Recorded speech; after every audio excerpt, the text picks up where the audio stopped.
নেটওয়ার্কবিহীন জীবন কেমন ছিল এটা নিয়ে এখন আমাদের সবার একটাই পোস্ট। নেটওয়ার্ক পেয়েছি এতদিন পর, কিন্তু আমরা কেউ এটা ভাবতেছি না যে এই কয়টা দিন দেশের যে অবস্থা ছিল, না জানি কত মায়ের বুক খালি হইছে।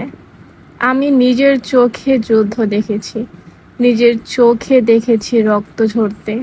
আমার দেখলে সেগুলো এখনো শরীরের কাঁটা জেগে ওঠে। হ্যাঁ, আমি ভিডিও করেছি, বাট সেগুলো আপলোড দেওয়ার মতো না।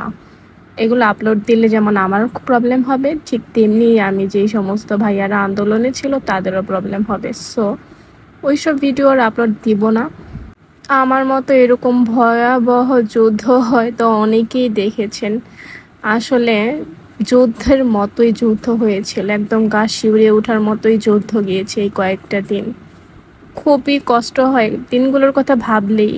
এই রাস্তাগুলো একদমই জনশূন্যহীন ছিল। এইভাবে যে সামনাসামনি কখনো যুদ্ধ দেখব সেটা কল্পনাও করতে পারিনি।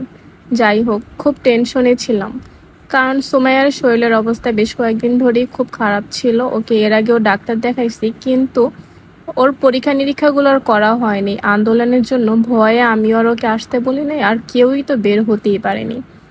আমি যতটুকু বুঝলাম যে অন্যান্য জায়গা থেকে, আমাদের সাভার জাহাঙ্গীরনগর এরিয়া থেকে পাখিজা থানা রোড এই এরিয়াগুলোতে অনেক বেশি সমস্যা ছিল, মানে আন্দোলনটা অনেক বেশি জটিল ছিল। যাক, ফাইনালি আমরা খুব রিস্ক নিয়ে একদিন চলেই আসলাম পরীক্ষা নিরীক্ষা করার জন্য, কারণ ওর অবস্থাটাও খুব একটা ভালো না, খুব আর্জেন্ট ওর পরীক্ষাগুলো করতে হবে। তাই চলে আসলাম খুব ভয়ে ভয়ে। ওকেও অনেক সাবধানে আসতে বলছি।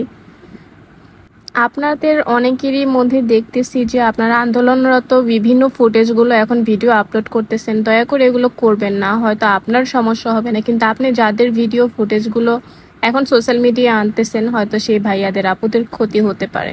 সো দয়া করে এখন আর এইসব ভিডিও কেউ আপলোড করবেন না।